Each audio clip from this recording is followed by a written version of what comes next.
Olá, o Vida Vivida está começando. O nosso convidado de hoje é poeta, cronista, professor, jornalista e até andou se arriscando como cantor. Depois ele vai contar isso pra gente. No Vida Vivida de hoje, o escritor Afonso Romano de Santana. Bom você ter vindo aqui falar com a gente, Afonso. Obrigada. Mariana. Prazer é todo meu estar aqui. Que bom. Hoje estão aqui com a gente também os alunos dos cursos de Comunicação Social e Turismo do Centro Universitário da cidade. Mas antes da entrevista, a gente vai folhear um pouquinho desse grande livro que é a vida de Afonso Romano de Santana. Afonso Romano de Santana nasceu em Belo Horizonte, Minas Gerais, em 1937. Bisneto de imigrantes italianos, ele teve uma infância diferente de muitos meninos da sua idade. Para pagar seus estudos do primário e do ginásio, vendeu bala nos cinemas e carregou muita trouxa de roupa. Filho de um capitão da polícia militar, Afonso foi criado pelos pais para dedicar sua vida à religião. Pregou o evangelho em várias cidades mineiras, onde cantava com a família nos corais das igrejas. Em 1957, ele usou sua bela voz de barítono para participar do madrigal renascentista, regido por Isaac Karabchevsky. Mas nem a forte relação de Afonso com a religião, nem seus dotes artísticos de cantor, afastaram Afonso da literatura. A criatividade e a sensibilidade do escritor contam com uma ajuda especial. O nome dela é Marina Colasanti, escritora, companheira e musa inspiradora de Afonso há quase 30 anos. Juntos, viajam constantemente por vários países do mundo, onde participam de eventos literários. Em 84, Afonso começou a escrever sua coluna no Jornal do Brasil, substituindo o escritor e ídolo Carlos Drummond de Andrade. Já em 1990, Afonso foi nomeado presidente da Fundação Biblioteca Nacional e considerado pela revista Imprensa um dos 10 jornalistas que mais influenciaram a opinião do país. Do Jornal do Brasil, Afonso foi para o Globo. A coluna que leva seu nome é publicada semanalmente no segundo caderno. Seu novo trabalho é o livro de poesias intitulado Textamentos. Agora, a literatura de Afonso saiu do papel e transformou-se em um CD, com gravações de suas crônicas lidas por ele e pelo ator Paulo Otran. Mas mesmo com tantos projetos, para o paizão Afonso Romano, sempre sobra um tempinho para curtir as filhas Fabiana e Alessandra. Bom, agora que vocês já estão por dentro da trajetória do Afonso, vamos às perguntas então. Vai, Otávio. Afonso, eu gostaria de saber de que forma a religião influenciou a tua vida e o que você tirou de positivo da tua experiência, da tua vida religiosa. Realmente eu tive uma formação religiosa muito severa. A minha família era metodista, eu tinha 2 tios que eram pastores, e na verdade, meu pai e minha mãe, quando eu tinha uns 4, 5 anos de idade, me informaram que eu ia ser senhor. E então eu cresci ouvindo aquilo. A família de 6 filhos, era uma certa tradição antigamente, você escolher alguém, é a tradição bíblica, né, para servir a Deus. E eu achava aquilo um pouco estranho, como se não fosse comigo, mas tanto ouvir. E na verdade fiquei na igreja aí até mais ou menos 17 anos. A igreja teve um lado positivo muito importante, porque, primeiro do ponto de vista literário, porque como crente, né, você lê a Bíblia, que como obra literária é inexcedível. Mas o crente decora a Bíblia. Havia os concursos bíblicos dentro da igreja. Você dizia assim, Mateus 27:3. Aí a pessoa tinha que dizer qual era o versículo. Ou então a pessoa dizia o versículo. Ainda que eu falasse a língua dos anjos e dos homens e não tivesse caridade, a pessoa tinha que dizer a Epístola de São Paulo que estava isso, né? Então isso foi muito importante. Depois eticamente também. Eticamente, uma série de valores que infelizmente hoje acho que não existem mais nas chamadas igrejas evangélicas, não. Hoje esse negócio de igreja evangélica aí virou uma zorra, uma coisa muito nebulosa, né? Isso já foi uma coisa um pouco mais séria. Isso me colocava muito em contato também com a pobreza, né? Domingo era visitar o hospital, era ir na cadeia, visitar presos. Então tem um lado assim social, um lado da realidade do país, né, que foi muito importante. Fazer pregações? Preguei. Às 3 horas da tarde, o sol rachando no subúrbio e eu gritando lá: arrependei-vos, ó raça de víboras! Preste virar o juízo final e tal. Caráter, paletó e gravata. Gravata, tudo. Alguns se arrependiam. Eu tenho a impressão que ali pela zona da mata onde eu vivi, em Juiz de Fora, eu devo ter convertido metade daquela região ali. Ok, obrigado, Afonso. Vai, Nívia. Eu queria saber quais são os seus planos para o futuro, se você pretende escrever outro livro, o que seria? Olha, eu estou numa fase da vida que eu diria que é a melhor fase da minha vida. Eu me aposentei há uns 3, 4 anos atrás e todo mundo, quando se aposenta, tem uns projetos, né? E acho que 90% das pessoas não realizam esses projetos. Eu estou conseguindo realizar todos. Né? Que bom. É porque eu passei 30 anos lecionando na universidade, trabalhando também até em redação de jornal e outras coisas, e eu senti uma falta muito grande de poder ter um espaço para escrever e ler as coisas que eu queria, né?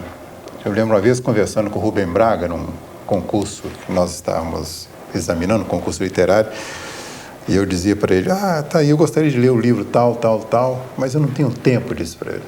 Tem tese de universidade para orientar, tem que dar os cursos, né? Tem que lecionar Machado e Zé de Alencar, né? Todo ano, aquelas coisas. E ele disse assim: não, eu só leio o que eu gosto. Eu morri de inveja dele. Então, hoje eu estou mais ou menos nessa fase. Eu só leio o que eu gosto e organizo meu dia para escrever e fazer conferências, etc. Né? Agora deve estar saindo um livro novo chamado Barroco, do Quadrado à Elipse. Meio enigmático isso, né? Um longo estudo sobre o Barroco. Acabou de sair um CD de crônicas, chama Crônicas Escolhidas. Vai sair agora esses dias aí um livro chamado A Sedução da Palavra, que é um livro com textos de crônicas. Então, eu estou desovando o que ficou mais ou menos atrasado e, à medida do possível, viajando muito. Porque viajar é a segunda melhor coisa da vida. Afonso, durante 6 anos, você foi presidente da Fundação Biblioteca Nacional. Eu queria saber como é que foi essa experiência, porque você ganhou um prêmio até, né, um prêmio especial. Como é que foi essa experiência? Olha, foi uma experiência fabulosa. Claro que eu não gostaria de repetir, né? Mas foi muito importante. Primeiro que foi a oportunidade de, como intelectual, chegar ao poder, né? Você poder desenvolver projetos culturais consistentes. Segundo, você consegue conhecer a máquina intestina do país, o que é o poder, né? Eu convivi, na verdade, com 6 ministros da Cultura, com 3 presidentes da República, e estava envolvido, indo a Brasília sempre, em uma série de situações, às vezes, meio patéticas, dramáticas, não é? Aquela coisa de você estar com uma responsabilidade grande na mão e não ter os instrumentos, né? A burocracia do governo não funciona. Não funciona. Tudo que acontece por milagre. Então, o que foi feito na biblioteca foi um verdadeiro milagre, que foi informatizar o mais possível, criar um sistema nacional de bibliotecas que não havia, né, que reúne 3.000 e tantas bibliotecas públicas no país, cada uma estava solta por aí. Criar um sistema, um programa de promoção da leitura, que foi um negócio fabuloso, chamado ProLer, que hoje virou uma bobagem, né, porque quem está lá não está interessado nisso. Um programa que chegou a ter 33 mil voluntários no país, batalhando isso em fábricas, hospitais, faculdades, etc. E conseguimos exportar também a literatura e a cultura brasileira, graças ao nosso trabalho na biblioteca, que houve a Feira de Frankfurt, dedicada ao Brasil, o Salão do Livro em Paris, dedicado também ao Brasil. Agora, é muito triste você sair de um posto desse e notar que quem entra é exatamente o avesso de tudo que o público queria, né? Naquele tempo havia filas para as pessoas entrarem na biblioteca, fazerem pesquisas, filas. Hoje, o desestímulo é bastante acentuado. Parece que o visitante da biblioteca é uma pessoa que vai incomodar os que estão ali dentro, né? Mas o Brasil é isso, né? A administração pública é sempre descontínua. Vem alguém que faz alguma coisa, vem outra pessoa que desfaz aquilo, e há 500 anos estamos nisso. Mas foi muito importante para mim como experiência. Bom, Afonso, a gente vai continuar conversando daqui a pouquinho, porque agora a gente vai para um breve intervalo. Vida Vivida volta daqui a pouquinho.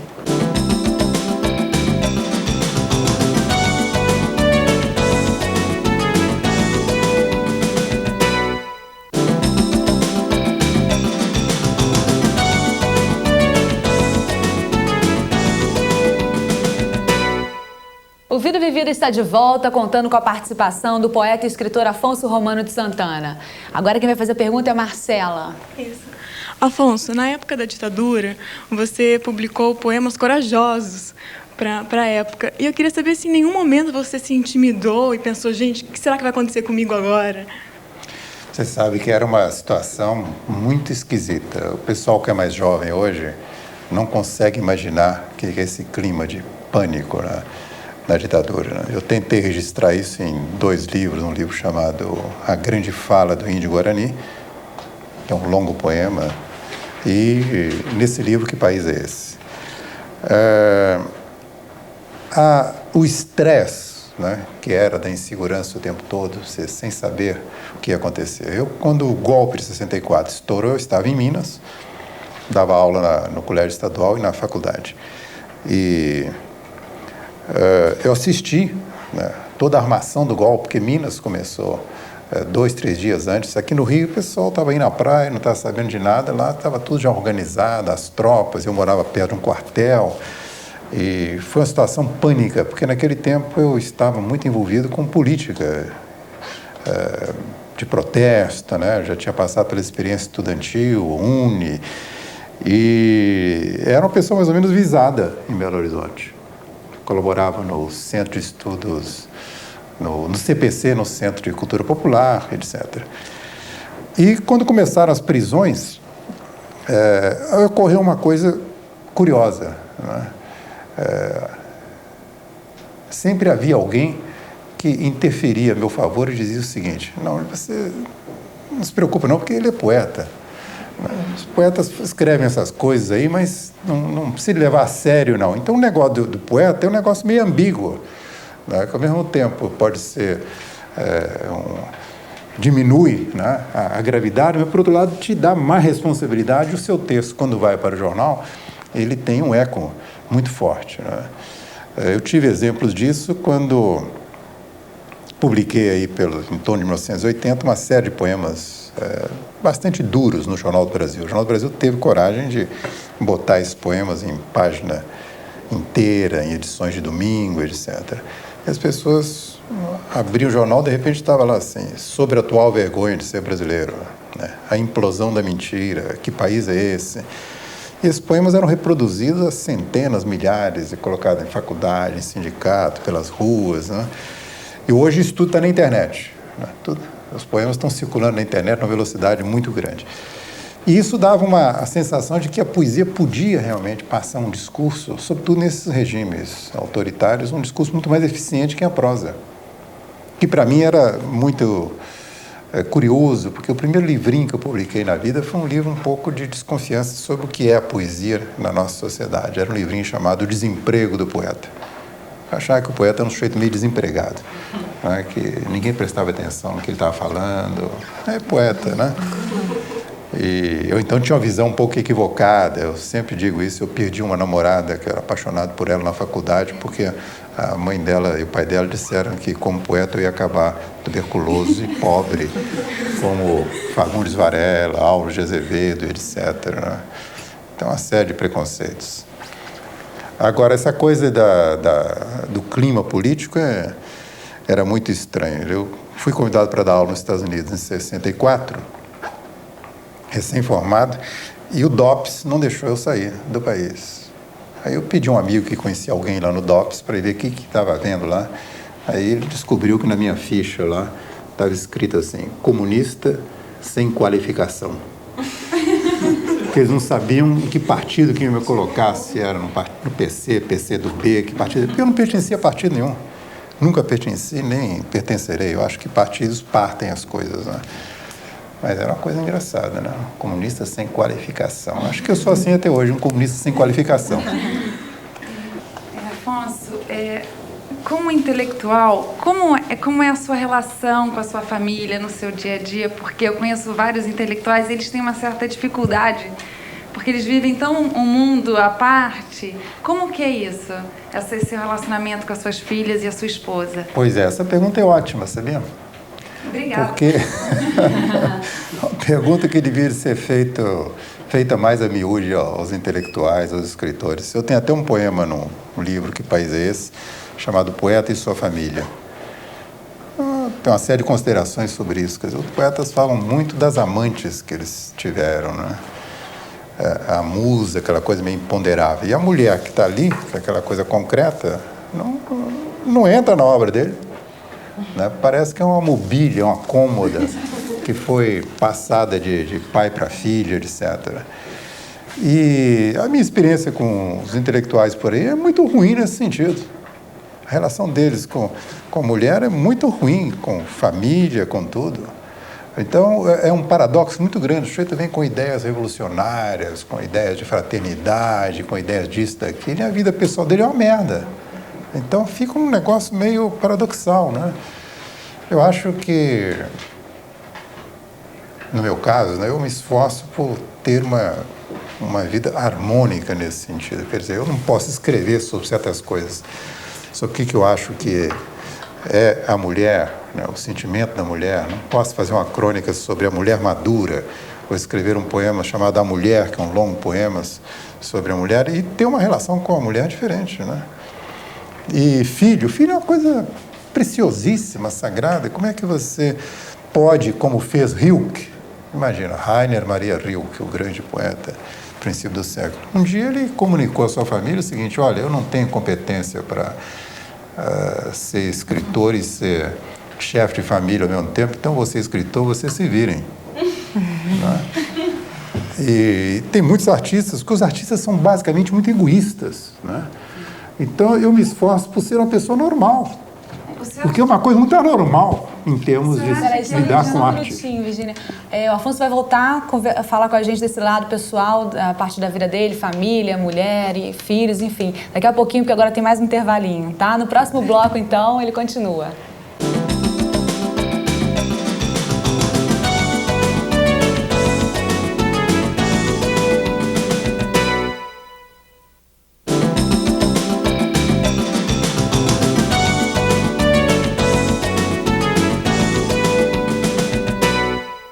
O Vida Vivida está de volta com o escritor Afonso Romano de Santana. Afonso, concluído então o bloco anterior, que você estava falando sobre a família, a questão da influência da religião na sua família. Aí tem duas coisas. Evidentemente que a influência da religião foi importante como valor ético, né? E outra coisa, né? Eu sou casado com uma mulher excepcional, né? Que é a Marina Colasanti, então torna as coisas num outro patamar. Possivelmente, se eu tivesse casado com uma pessoa normal, eu já teria descasado várias vezes e casado várias vezes. Você fez uma tese no doutorado sobre Carlos Drummond de Andrade. O que fez você escolher o poeta em questão? Primeiro foi a paixão pela poesia dele, que eu lia desde os 14, 15 anos. E por obrigação de trabalho universitário, uma tese, né, eu acabei escolhendo essa poesia. Porque naquele tempo, inclusive, não havia nenhum trabalho de peso sobre ele. Havia muito artigo. Eu lembro que havia mais ou menos 600 artigos já publicados sobre ele. E eu li aqueles artigos que ele me emprestou, inclusive, quando eu fui à casa dele uma vez, e achei curioso que as pessoas faziam um blá, blá, blá sobre a poesia dele, não diziam certas coisas que eu havia percebido e que eu achava importantes. Daí veio essa tese que foi, para mim, um acontecimento intelectual muito importante, que me ajudou a organizar a minha visão do mundo até aí, da literatura. Essa tese foi premiada, recebeu um dos 4 prêmios mais importantes. Esses prêmios serviram como estímulo para você? Muito, muito. E até hoje esse livro ainda circula. Agora mesmo está sendo traduzido para o espanhol e talvez saia em outras línguas, porque em 1902, né, vamos comemorar os 100 anos, imagina. Drummond estava outro dia aqui passeando aqui em Ipanema, encontrava com ele ali na esquina. E agora vamos comemorar 100 anos do nascimento dele. É um grande poeta. Eu considero um dos maiores poetas do século. Quem gosta de literatura, quem gosta de poesia, deve começar o Drummond e leia a minha tese sobre ele, que ajuda muito a entender a obra dele. Qual a sua intenção ética em escrever crônica, ser um intermediário entre os fatos e os leitores? Eu tento fazer um tipo de crônica um pouco diferente de outros cronistas. Temos cronistas que fazem crônica de humor o tempo todo. Outros contam historinhas o tempo todo. Outros tratam de política, etc. Eu tento revezar um pouco, né? Tendo literatura, política ou certas crônicas que são mais imponderáveis. Eu tenho a noção certa de que o público de jornal é muito diferenciado. uma fatia do público que vai ler uma crônica e gostar não é a mesma fatia que vai ler outra crônica e vai gostar. Você escreve para um público muito diferenciado. Quando você escreve sobre o drama dos aposentados, você bate num assunto determinado. Quando você fala sobre uma mulher madura, você está falando com outras pessoas, né? Então você tem que ter essa noção. Eu procuro diferenciar um pouco. Agora, sobretudo, fazer uma crônica participativa. Porque a crônica que existia no tempo do Rubem Braga, do Fernando, do Paulo Mendes Campos, do Drummond mesmo, era uma crônica que eu considero muito alienada. Muito engraçadinha, etc, etc, mas não tinha muito a ver com a realidade do país. Eu, por vício de comportamento biográfico, eu fico metendo bedelho nos acontecimentos políticos e históricos. Quando começou a sua paixão pela literatura? Olha, eu comecei a escrever umas coisinhas aí pelos 14, 15 anos. Isso acabou virando um vício, né? Ainda ontem eu estava conversando com a Marina e eu fiz uma brincadeira qualquer. Eu falei assim, porque isso, à prima vista, se nos apresenta... Falei uma frase dessa e me lembrei, falei, engraçado, isso foi um professor de português que dizia na sala de aula, e eu comecei então a botar isso em todas as redações que eu fazia. Esse tema, à prima vista, se nos apresenta, né? Aí a Marina disse, não, isso porque já era coisa de escritor, você já estava fascinado pela essa construção da frase. E aí eu tenho a impressão que o negócio da Bíblia também, que é muito poética, né? Aquilo deve ter ficado como uma batida um pouco na minha cabeça. E a literatura é uma coisa que você vai cultivando. É uma coisa progressiva, não é? Ela me ajudou a organizar o mundo, me ajudou a organizar a minha visão de mundo, a minha relação com as pessoas. É um filtro da sensibilidade. Afonso, nosso tempo está chegando ao final, então eu queria que você terminasse assim, rapidamente, porque eu te apresentei de uma forma e acabou que ninguém perguntou. Essa parte da sua vida de cantor, como é que foi? Encerra pra gente contando esse pedacinho. Você sabe que, na verdade, eu queria mesmo era ser Roberto Carlos, Caetano Veloso, Frank Sinatra também servia. E eu cantei durante um tempo num conjunto que se chamava Madrigal Renascentista, que era o coro, acho que o mais sofisticado que já teve no Brasil, regido pelo Isaac Karabichevsky, que hoje rege lá em Veneza a orquestra do Teatro Fenice. E esse coro me colocou em contato com a música medieval, renascentista, com a música folclórica de vários países, e nós conseguimos viajar pelo mundo inteiro. O coro chegou a gravar 2 discos, né? E hoje eu gravo discos de poesia e de crônica. Tá certo, um pouco então. Diferente, mas é a mesma coisa. Obrigada, então, por você ter vindo. Obrigada mesmo. Quero agradecer também a participação dos alunos dos cursos de Comunicação Social e Turismo do Centro Universitário da cidade. E o Vida Vivida fica por aqui. Até a próxima.